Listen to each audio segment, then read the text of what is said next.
我想要一杯 orange water, you know? Orange water? If you don't speak English, I can't help you. 喂，你，黐啊，頂你個肺嘅話真係。Orange water?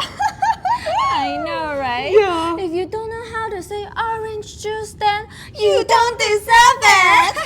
Hey, so what if you speak English? You look down on your own people?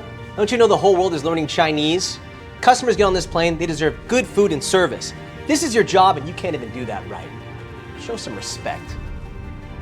哎呀，攞杯橙汁都咁難，真係激死我啦！先生，嚇，扶你阿摩又想黑我唔識英文，你真係不好意思，这个是你的橙汁，我们都会说中文，不好意思，你放心。係咪啊？可是如果你有机会可以搭国际的航班，我还是要教你一句非常实用的英语。比如说，如果你要喝橙汁，你可以说 Can I get a glass of orange juice, please? Can I get a glass of orange juice, please? Excellent. 那如果你要喝其他的饮料，你就把后面的单词改一改就可以了。我試試看啊。Can I get a glass of warm water, please? 這樣嗎？你學會了。哎呀，好厲害啊！你在哪裡教英語啊？每天晚上都有教的。晚什麼上啫？而家就教啦！我想都唔得。先生，講中文就對了。